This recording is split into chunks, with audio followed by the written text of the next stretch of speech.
December 18th, 9:34 a.m.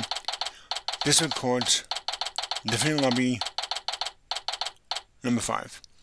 Hello everyone, and welcome back to Ace Attorney Dual Destinies.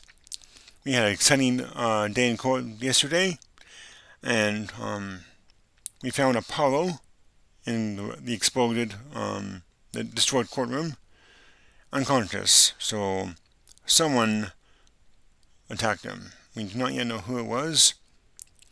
So I guess we didn't do any investigation either. So let's get started here.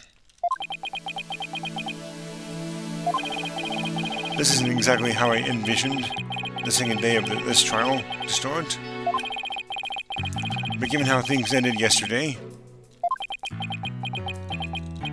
Good morning.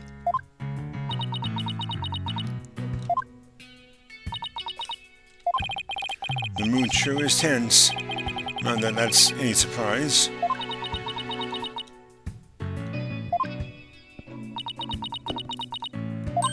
Oh, hey! Did you read the paper this morning, boss? Huh? The paper? That came out of left field. You didn't read it? Then you don't know the big news.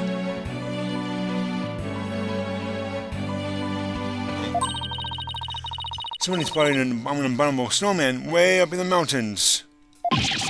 Tell me you know the difference between a paper and a tabloid, Athena. And I will show up in the forest where you live, Junie. So you'd better watch out, okay?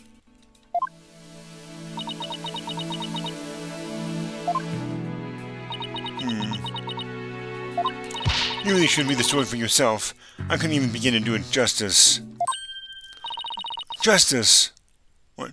Justice? Huh? Oh, poor Apollo. It's all my fault. Athena! Oh, Junie, what was I thinking? I'm so sorry. What we found yesterday was not Apollo's dead body, thank goodness. He'd been assaulted by someone with a blow to his head and was lying unconscious. We rushed him to the hospital right away, and it looks like he's going to pull through. But it was still quite a shock to stumble under a scene like that. Is Miss Woods alright, Athena? Well, I managed to get her to stop crying, now she's resting on that sofa over there. But this one here? I guess she really feels responsible for what happened to Apollo. Poor Junie. She believes that the reason Apollo was attacked is because he was helping her look for something that in that courtroom. Oh? Guess I can see why she'd think that. By the way, how are you doing? Who, me? Yeah, you. I know you're concerned about Miss Woods, but are you alright? Me? I'm doing just fine, boss. I mean, yeah, it was a huge shock. I'm alright. People who studied analytical psychology are great at times like these. After all, they've learned how to control their own emotions too. Somehow, I don't think it's as easy as she makes it sound. But there's no denying she's a real trooper. Apollo doesn't remember a thing, does he? Yeah, he can't recall anything from the time right before he was assaulted. That's unfortunate. Nothing about what he was doing in the courtroom number 4, or who assaulted him. The doctor said it's probably due to that hit he took to the head. Assaulted in a court of law and losing no memory at that. I know how that feels. Yeah, he does.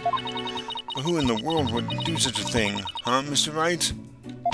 Grr! Just wait till I get my hands on the coward who hurt our Apollo. Now, Athena. I thought you'd said you were in control of your emotions. Let's just focus on helping Miss Woods, okay? I admit I'm just as upset as you. Okay, boss. You're right. Apollo's assailant and can wait until after we clear Junie's name. That's the spirit. Now, let's see. I better check the court record one more time before the trial starts. To Mr. Wright. I'm ready whenever you are. Alright, let's get ready to rumble. You bet. With everything that happened with Apollo, I didn't have time for a proper investigation. I can't let that stop me, though. I have to get this right for Miss Wood's sake, and Apollo's too.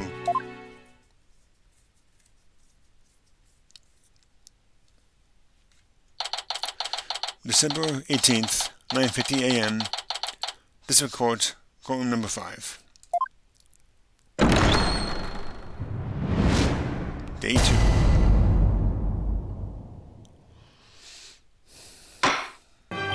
Court will now reconvene for the trial of Juniper Woods. The prosecution is ready, Your Honor. The defense is also ready, Your Honor. Now then, I believe I instructed the prosecution to further the investigation. Were you able to locate the remote switch in question? I'm afraid the remote switch is still missing, Your Honor. I must say I'm disappointed, Mr. Payne. Not angry, just disappointed. I apologize, Your Honor. Aha! Looks like the prosecution is just as unprepared as I am. There is a separate matter, however, that I would like to bring up during this trial. A separate matter, you say? And what might that be? I assume you are aware that another incident occurred during yesterday's trial? I'm speaking, of course, of the assault on Mr. Justice in the ruins of Courtroom Number 4. Oh, why is he bringing that up? Yes, what a truly harrowing experience it must have been. Poor Mr. Justice. At the time of the attack, Mr. Justice was not alone. He was with the defendant, Miss Juniper Woods. He isn't going to where I think he is going with this, is he? The prosecution wishes to indict Miss Woods on a charge of Mr. Justice's assault. Seriously?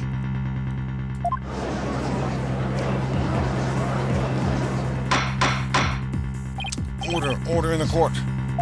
Mr. Payne, the indictment under deliberation here is the courtroom bombing. The assault on Mr. Justice has nothing to do with this trial. But I believe there is a connection between this case and Mr. Justice's assault. Please take a moment to consider these facts. Both events occurred in courtroom number 4. This is the location on courtroom number 4 where the unconscious Mr. Justice was discovered. As you can see, it's quite close to where Detective Armay's body was found. Courtroom number 4 diagram added to the court record. A diagram was of the courtroom as it was when Apollo was discovered after the assault. The question is, why did the culprit feel the need to maliciously attack Mr. Justice? Why indeed? What do you believe the motive to be, Mr. Payne? I believe Mr. Justice had found something in that courtroom while Miss Woods was with him. Evidence that fingered her as the perpetrator of the bombing.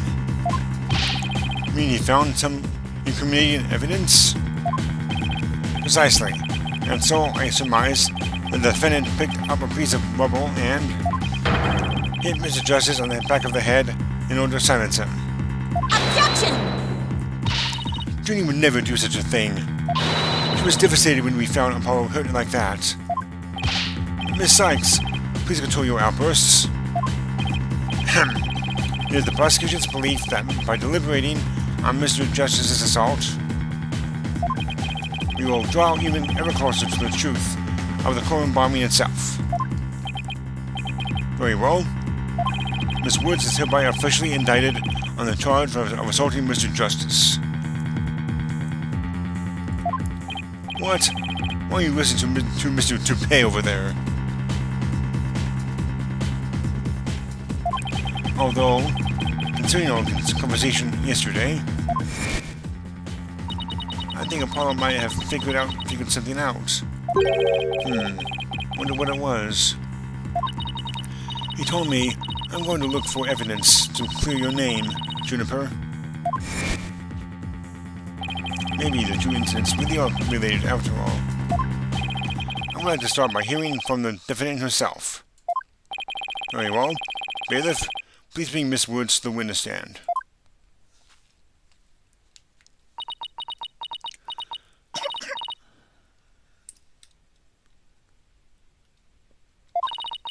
I'm sorry. I can't seem to stop. Miss Woods. Guess she's still really upset about Apollo. Miss Woods, you went to the ruins of courtroom number 4 with Mr. Justice, did you not? Yes, I did. Good, good. If you would then, please testify about what happened to the court.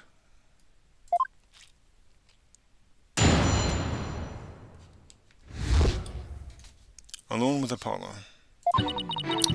During the trial yesterday, I was overcome by a fit of coughing.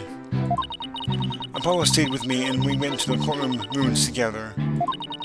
But then I was called back to this courtroom to give testimony. Apollo insisted on staying behind in courtroom number 4. I swear I didn't attack Apollo. Why would I ever hurt such a kind person? So Mr. Justice stayed by your side while you were feeling unwell? What an admirable young man. I thought his loud voice was his only outstanding feature. He may look like a little imp at times, but Apollo can be really nice too. I hope you didn't hurt her wrist by handling that one out. But one has to wonder, why did Mr. Justice stay behind in the ruins? I think Apollo might have figured something out. Something? What kind of something? Something to do with the courtroom bombing kind of something, I think. Oh, new evidence for the case, was it? That's a very big kind of something indeed. I believe so. He mentioned it looking for some evidence when I was called away. Objection! Just as I thought, there is a connection between the two incidents. But the defendant was told a very big lie, Your Honor. What lie is that? When she learned Mr. Justice would be looking for evidence, she attacked him. She attacked him to give herself the chance to destroy that evidence. No, I never. Objection! Miss Woods repaid Mr. Justice's kindness with violence. We found the proof of her foul deed there in the courtroom.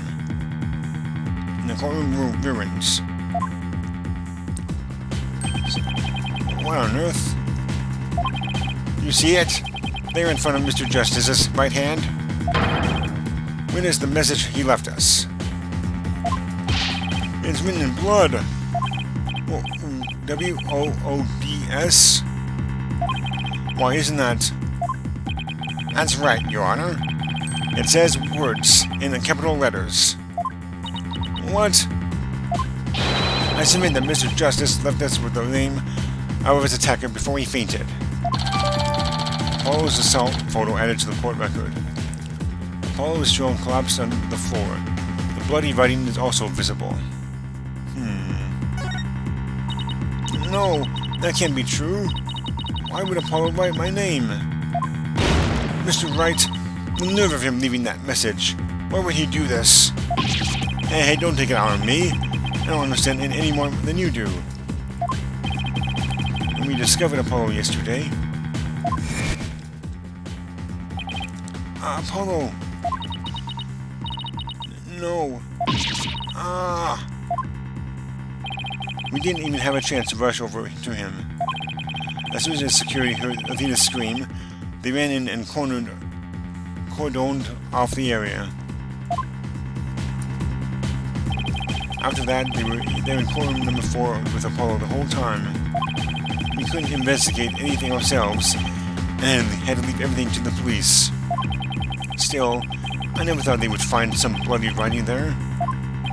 Now then, please begin your cross-examination, Mr. Wright.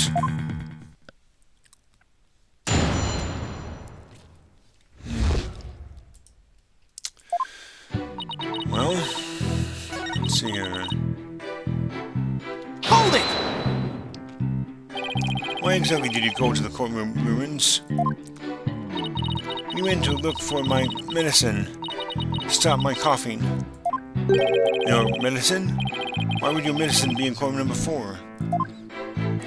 I dropped it in the heat of the moment. Bum-Map Riney. He was keeping my medicine safe for me. He has a little compartment that I can put things in, you see. And phony fancy has the same type of pocket. That's where the bomb was inserted. I had put my medicine for my coughing fits inside bum map Riney. When I told Apollo about it, he said he'd help me go look for him. There was so much rubble in there, I was worried, but there was no rubble or anything in front of the witness stand. So when we got inside, Apollo went straight there and started looking for my Riney in that area. It was so nice of him to do that for me, in spite of all his injuries. Apollo was so strong and kind, just like the trees of the forest. The way she makes him sound, you'd think that Apollo was some kind of ancient god. Well, his name is Apollo. Oh, wait. Yeah. So that's why you went to the ruins. I see. That seems to be quite an important fact. Please add it to your testimony, Miss Woods. Apollo started looking for bum map Riney near the witness stand, where there was no rubble.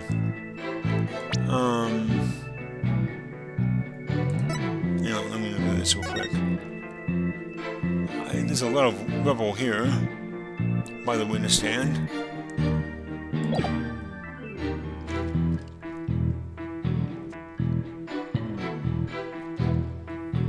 Okay. Objection! So we started to search with the witness stand, you say? That's right. I guess maybe he wanted to sort from the furthest point in the room.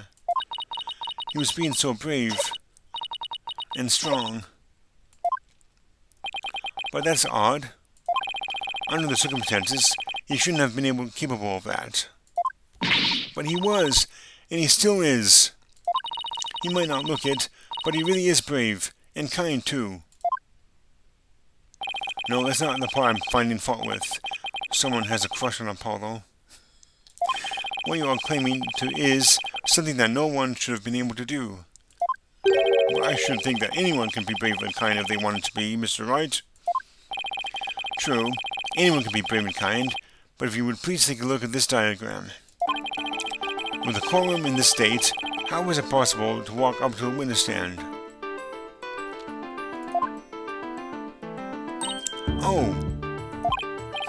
I see your point. The rubble blocks off access to the area around the witness stand. Does such a tiny inconsistency even matter? Perhaps the witness is simply misremembering it. Ugh. Great. No, I'm not so sure that it matters. A real man doesn't make mountains out of molehills, you know. But that's precisely what Mr. Wright does best. I call slander, Your Honor. So, was it really impossible to approach the witness stand? I have to say, it's a bit hard to tell with any accuracy from just this diagram.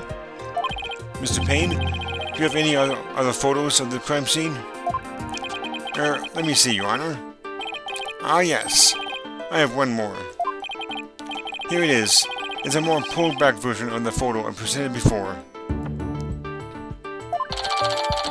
Apollo's assault photo updated in the court record. Apollo is shown collapsed on the floor. The bloody writing is also visible. Oh. Huh? What's that hunk of metal on wheels? Mr. Payne, is the metallic object in that photo Mr. Tonate's bomb transport case? That's right. Is there some problem? Oh yes, that transport case was there in the courtroom number 4 when the bomb went off. It must have been there ever since. Oh, that's it! Miss Woods, have you remembered something? Yes, I just realized. Its position. It's different from before. Its position? The position of what? The position of that big metal thing. The bomb transport case? Yes, when Apollo and I went there, it was in a different place. Where the cases in the photo was open space, so it was easy to search the stand. I see. So where was the transport case when you and Mr. Justice saw it? As I recall, I think it was more to the right. To the right? Then that means... In that case, the case was over there at the time of Apollo's attack. No one cares what the transport case was when. What difference does it make? It has nothing at all to do with what we were talking about. Objection!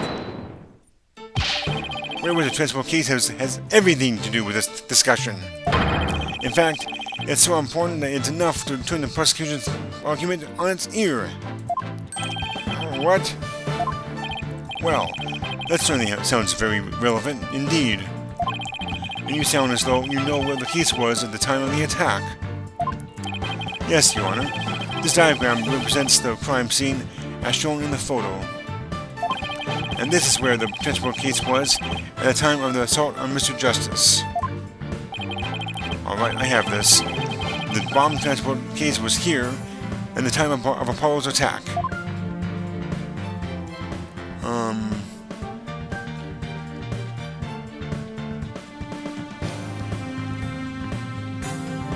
I think it's right. It was right here. But let me check for sure. I'll be right back. Okay, I'm back. I believe this is what we would present. Where the word woods is. Take that! Your Honor, I assert that this is where the transport case was at the time of the assault. But that's... inconceivable! Now, maybe we should play that, scene in Princess Bride, but I'm not going to do it this time. Maybe in the future I will. Miss Woods, was this where the transport case was when you saw it? Yes. Yes, that's where it was. Thank you, Miss Woods. I'm sure the court has noted an interesting fact about this position. The transport case covers up the writing in blood. Exactly. The transport case was in that position at the time of the assault. And no message could have been written there because the case was in the way. Which leads us to conclude that Mr. Justice couldn't have left that bloody writing. Objection! Why should we believe the defendant's claim that the case was in a different position? She's obviously lying. Objection! The fact that the case was moved after the assault on Mr. Justice is proved by more than just Miss Wood's testimony alone. What? And where is this proof you're talking about? It's right here in the crime photo. I'm keen to see this proof myself, Mr. Wright. One in this photo indicates that the transport case was moved after the assault. Well, I see it right here, actually. It was clearly moved because of these marks.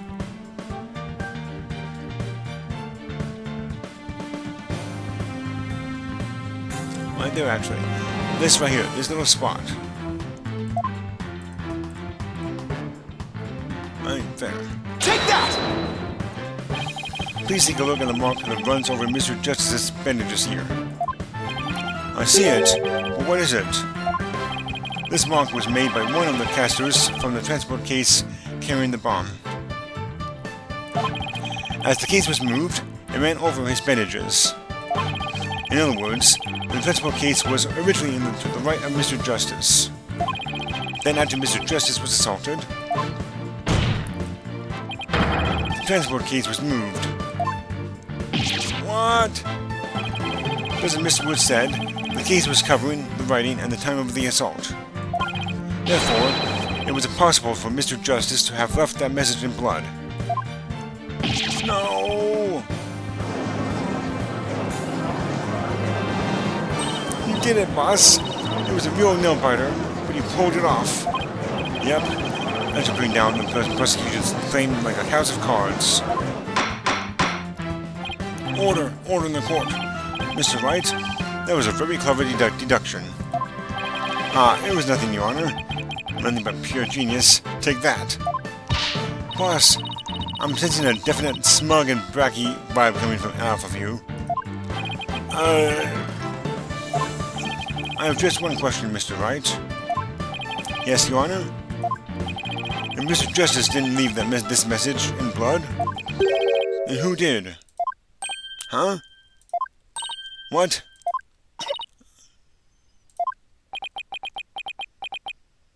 Oh. Well, looks like I should have taken that train of thought through to the last station. Well, I've heard a lot about this. So this is Mr. Wright's famous bluffing technique, is it? Oh, this feeling. It brings back memories of the old days.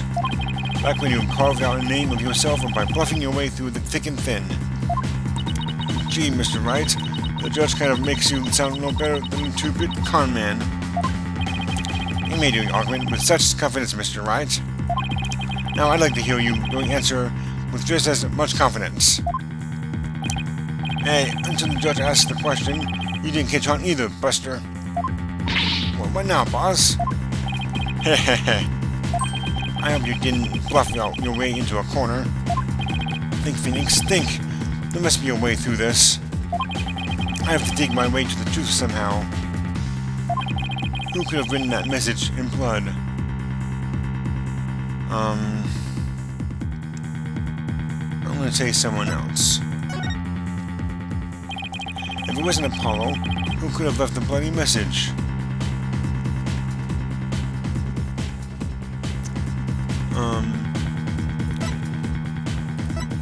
Okay. I think it was actually Candace Arme.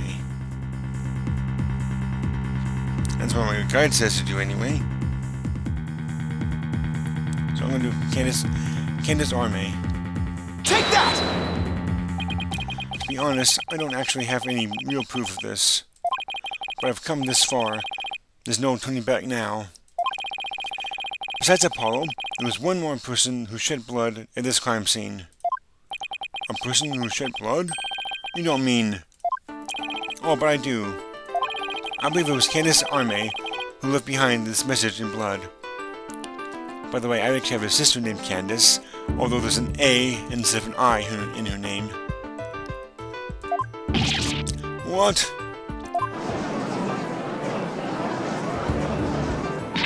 What? Detective Arme? Are you sure you know what you're doing here? Not really? Objection! What kind of ridiculous assertion is that? If you had said the attacker left the message and to throw people off, it might have made sense. At first glance, that would seem to be the most reasonable explanation. However, Apollo didn't shed enough blood to write such an extensive message. Uh-oh. Oh, I see. Even the photo makes it clear there wasn't enough blood to write all those letters. Mr. Justice did survive. I suppose he didn't bleed very extensively in that case. Why would Detective Arme write the defendant's name? There was no connection between the two whatsoever. And I didn't even know the lady who was killed. I made the investigation didn't turn up any connection between the victim and the defendant. They had never even met each other. That's very true. Well then, let's see. Then maybe the intended meaning of the message was not what it appears to be. The intended meaning? Not what it appears to be? Maybe the message was not intended to be words. Coming from you, that's quite the bold statement, Mr. Wright. You wish to assert that the bloody writing could have some other meaning? Yes, Your Honor. For something I pulled out of a wormhole, it could turn out to be true, right? Objection! That clearly says words, as anyone can plainly see. What other meaning could it possibly have? Objection! But Candace Arme was a detective. Maybe words only mean something to the police. Like a police scanner code, for example. I didn't think of that. Heh. You may have tricked His Honor, but you'll never get the best of me. I have a thing for studying on the weekends, as you may have already guessed.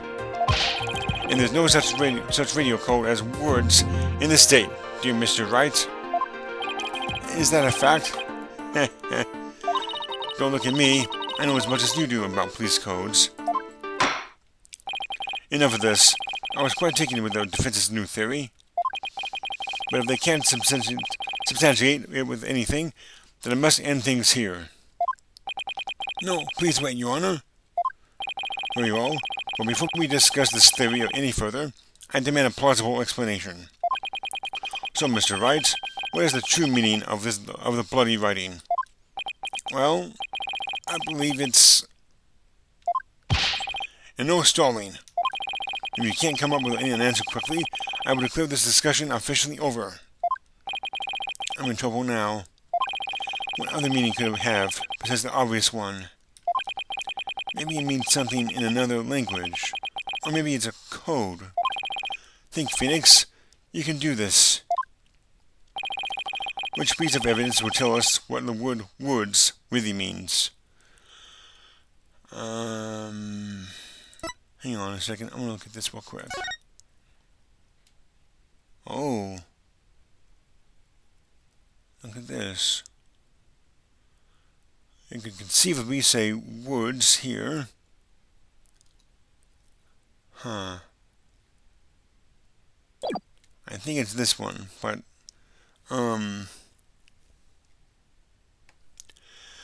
yeah, I'm going to try this one. I'm pretty sure this is it. Take that! The bomb transport case? I remember I had it up to here with your shenanigans, Mr. Wright. Take a look at the numbers on this case, Your Honor. L10015R. Doesn't this string look vaguely familiar? L100? What does that have to do with anything? What can those numbers possibly have to do with the cases at hand? Now please take a look at the bloody writing shown in the crime photo. Oh, I think I can see it. That a girl. That's one on my side. It says words. Or you could say it's a horse of a different color, Your Honor. The first character isn't a W. It's actually an L and a 1. The next two are zeros. Oh, my goodness. The true meaning behind the bloody writing isn't Miss Wood's name. It's the number engraved on this bomb transport case. Objection! What are you talking about? The next part doesn't make any sense. The next number is a 1, but the bloody writing says D. Objection! But the number is on the case, and the bloody writing can be made to match up quite easily. This is how the number on the transport case can be made to match the bloody writing. Oops. Erase 2 lines.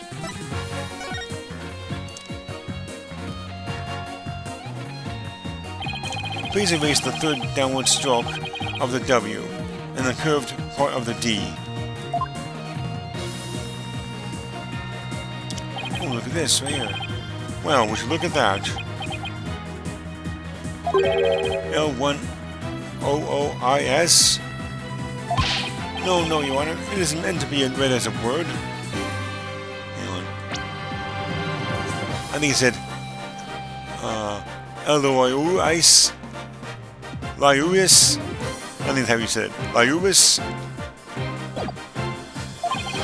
is the number L10015, which, as you take away the final R,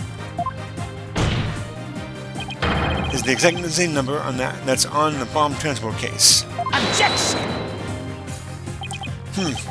Erase 2 lines and they match up, you say?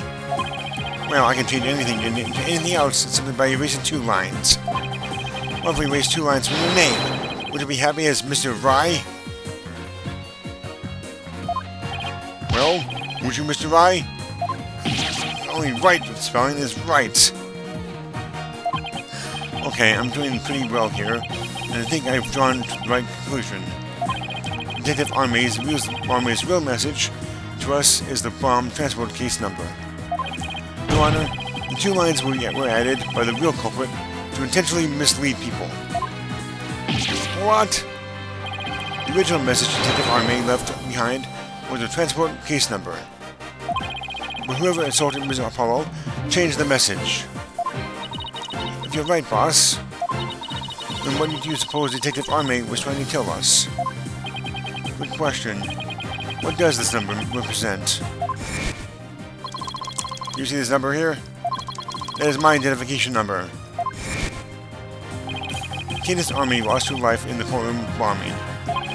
Her dying message could only have had one purpose. No. To tell us the name of the one responsible for the bombing. No? Don't give us in suspense, Mr. Wright. Tell us who he was trying to name. The culprit that the victim was trying to identify is none other than... Well, it has to be him. There's no other person it could be. Take that! The defense wishes to indict Mr. Ted Tonate on the charge of the courtroom bombing. It's Ted Tonate. Apparently, disabling bombs isn't Mr. Tonate's only specialty. Somehow, the victim must have realized that he was the bomber. So when she was caught in the blast, she left his bomb transport case number as her dying message. She used Mr. Tonate's own ID number to finger him for the crime. Objection! Why would anyone go out of their way to write an ID number? Wouldn't they simply write the person's name? He's got a good point there. What do you have to say to that, Mr. Wright? Not only Detective Arme would know the answer to that, but allow me to offer a theory. Perhaps Detective Arme couldn't recall Mr. Tonate's name in the heat of the moment.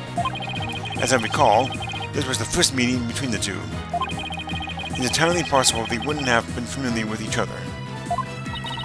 Or maybe using the ID number was a way to hide its true meaning from the real culprit, thus lowering the odds that they would erase the bloody writing. But no matter what the reason, the important thing is the meaning behind her message. The fact remains, she wrote Mr. Tonate's ID number. Objection! Now, just one moment here. There hasn't been any proof that yet that it was indeed Detective Arme who wrote it. The bloody writing wasn't found during the investigation after the blast. If Detective Arme had left the message, it should have been found at that time. Objection! Naturally, Mr. Tonate had hid it before anyone could discover it. And there was a simple explanation for how he was able to do so. What? Mr. Tonate was able to cover up the message up because he's... No, he was the first to find the body. Wear those weird goggles. The first person to discover the bloody writing was Mr. Tonate himself. I was the first one on the scene after the explosion. I went there to ensure safety, but I ended up discovering a dead body. When Mr. Tonate saw that the victim had written his ID number, he used the bomb transport case to cover up the bloody writing as a stopgap measure. Oh, so that's why the message in blood was under the transport case. He didn't have enough time to try and scrub away the writing. If he didn't report the body right away, he would look suspicious. So those letters lived on to serve another function. When Mr. Tonate used them in another incident. Oh, the assault on Mr. Justice. Exactly. Mr. Tonate hit upon a plan to use the bloody writing for his own purposes. So he didn't clean it away. Instead, he made it look like Mr. Justice wrote it. By adding 2 lines to the writing that Detective Arme left behind. He changed the meaning of the message. He made it look like Mr. Justice was accusing Miss Woods of the attack. So that means the only person who could have altered the bloody writing was the courtroom bomber, who was the same person that assaulted Mr. Justice. And that person was Ted Tonate. Ah!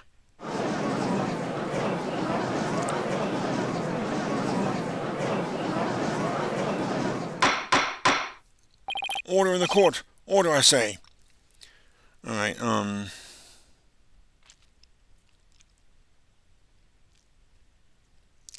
you know what? It's already past 40 minutes. And the next video might be like 15 minutes long. But I do not want this to go any longer than it needs to. So I'm actually going to go ahead and end it right now.